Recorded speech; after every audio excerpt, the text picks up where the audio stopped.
Hi everyone, this is Alicia, also known as AVP 60685. Today I have a very, very special treat for you all. I actually had the privilege of getting to interview the one and only Lani Minella. Lani Minella, in case some of you didn't know, has done many voice acting projects over the years. Everything from Nancy Drew, and she's done even dinosaurs, she's done monkeys, she's done parrots, she's done a little bit of everything. I can read you a brief summary of some of the things she's done. She's done World of Warcraft, she's done God of War, she's done some of the Nintendo games, she's done some of the radio, she's done quite a bit of commercials, Star Trek, Deep Space Nine, Married with Children, Melrose, Cheers. She's done The Mummy, Legoland. She's done so many projects. But mostly, to me, she's always going to be Nancy Drew from the Nancy Drew games. And actually, I had the privilege of reaching out to Lani Minella via Twitter and asked her would she mind being interviewed. Now, well, hello, and yes, my real name is Lani Minella, and I grew up in San Diego. And really what influenced me to do voice acting is I was always a mimic and a class clown. Sometimes I got in trouble for imitating the teachers, etc. But then I was in morning drive radio where I had to be a bunch of celebrities and whatever was the soup du jour of the day. And so people heard that, and actually my first experience was being hired by a company pitching the Laserdisc, and they wanted me to do some impressions of some voices from the Fern Gully movie. And then they had other children's CD-ROMs, and I started out from there. Easiest voices. Well, I don't know. A lot of them are easy to me. I think that your normal speaking voice is probably the easiest, but the hardest voices are the ones that ruin your voice, such as, when you do something like that for 2 hours. That's not really a gravel. That's making your vocal cords thrash by blowing air through them, and that can be really damaging and doesn't last more than an hour or two before they're so swollen you can't even talk anymore. I have so many favorite voices, and I do so many that sometimes it's hard for me to remember. But I remember when doing some dinosaur voices for the Hearthstone Land of Ungoro, they had me do whatever, and it wasn't speaking. And then they slowed them down, so it kind of sounded like this.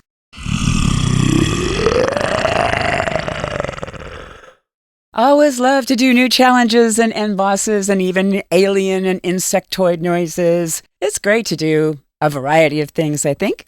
Yes, it really does help to see a picture of the character. However, some of the requests that we get don't really match the picture, and so it's different. For example, if you have a character with some foreign name and you do an accent accordingly, and then you get another request saying we don't want an accent, that can be a little bit disconcerting, but it happens all the time.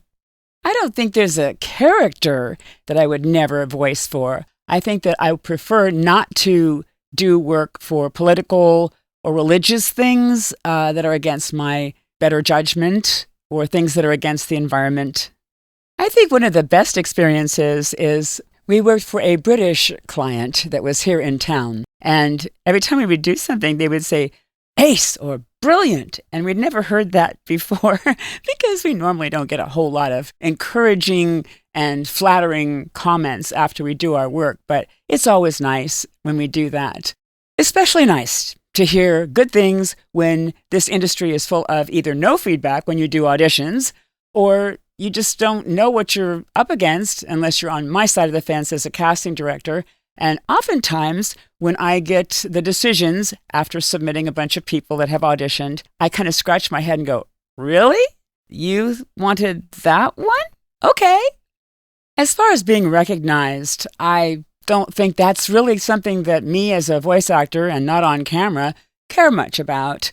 I think that I would just like to always do a good job and do a character justice. And as I've said many times before, it all starts with a good or bad script. So no matter how good we are, and no matter how much license we are allowed to do, if the script isn't really great, we're going to get blamed for it no matter what. If you're talking about who in my personal life was good at voices like me, nobody. My dad was an opera singer and had a 4-octave range, so maybe I got some of my octave range from him, for which I am very grateful. But I just didn't have anybody personally that was into voice acting, that's for sure.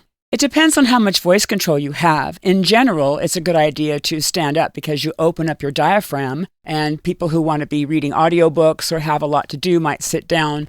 But as they always say, when you sit, your energy goes to your butt. I think I have enough control that I can sit or stand. But if I'm in a studio, stand I will for as many hours as it takes. As far as offering useful feedback, usually what we do is we ask, can we do something ahead of this thing? Like if the words or sentence says, I don't know, can we go, I don't know. Or many times they don't write contractions. I do not blah, blah, blah. And we'll ask, can we do contractions? It's kind of a touchy situation where you don't want to step on the toes of whoever designed this thing, so it's always a good idea to ask, is the writer there? Did you design this? Did you write this? Sometimes you're designing a character right then and there, and they don't know what they want, and so you have to give them examples. Do you want it to be textured? Do you want it to be old? I've had that happen recently where we started out with one idea, and then they changed it to something completely different, but I can't tell you about it because I'm under a non-disclosure. Fluent in other languages. Well, I did take German, Spanish, and French, but I prefer to say I'm okay. I don't try to tell anyone that I'm a native speaker of any language, except English. The farthest that I have gone to work is actually England, which I did in London and Southampton. And I think other things within the States, Washington and everywhere else. But nowadays, people record from home or from a studio locally and connect electronically. So there's not so much of that done anymore. Yes, I have played some of the games that I voiced characters in. That was StarCraft, some of the Nancy Drew, Secrets of Shadow Ranch, and I have tried others, but I kind of get frustrated because I'm not the best gamer. So I really don't have a whole lot of time to play all the way through any games, but maybe someday I will. I have spot checked them here and now, and I do watch walkthroughs on YouTube. I tend not to really eat a lot before the session, and what's really weird is if I drink Diet Coke, which I do, to help kind of coat the mouth and the throat so you don't have clicky mouth noises. I find that sometimes the bubbles in the Coke can make your stomach growl, but I tend to probably eat my salads or soup at the night times and not during the day when I would be recording. I don't really see my name in the credits, so that's the thing. That's the answer to that question. How do I feel? I don't know when they are in the credits, and I really haven't seen them, so I'm sorry I can't give you a better answer there. I have some scripts that I have saved only because I do casting and directing for Cryptic Studios that does Star Trek Online, Neverwinter, Magic the Gathering, and I may save those. But a lot of times when they are printed out or if I'm in a studio, no, I just leave them there. It's kind of like an NDA where if you leave it there, then there's no way anybody can think that you were sharing non-disclosed information, and I would never do that anyway. How long it takes to record depends on how long the script is, especially if they want you to record on your own and do 2 or 3 takes of everything, you have to double or triple the amount of time. I generally, when I'm trying to figure out how long a session should take, especially if I'm directing, we use an average of 10 words per sentence and 125 sentences per hour, which allows for multiple takes and direction to be put in there. That's a wonderful question because most of us voice talents don't record ensemble or with anybody. We are by ourselves. Sometimes that's good because even though the person that you would maybe like to record with could be there and might offer some sort of context or feedback and it might be fun, oftentimes in an ensemble, you might find that there's a weak link, and this person might have to be recorded over and over again while everybody else is waiting and having to do their parts over and over again. So I just admire people who have talent and have good personalities and who are not prima donnas, whether it's working with them or from afar. Well, thanks so much for having me, and I wish everyone the very best of luck and a future that's bright. Live lively and prosper. Bye. Well, thank you so much, Lani, for this wonderful interview. Hope you guys all enjoyed this wonderful insight into Lani Minella and her voices and a lot about her and her life. I really, really appreciate you guys for tuning in for this video. My name is Alicia, also known as AVP 60685. If you have any other questions, comment, any suggestions that you'd like to see done, please let me know, and I'll try to help you out with that as soon as I can. So take care now, and this is Alicia signing off.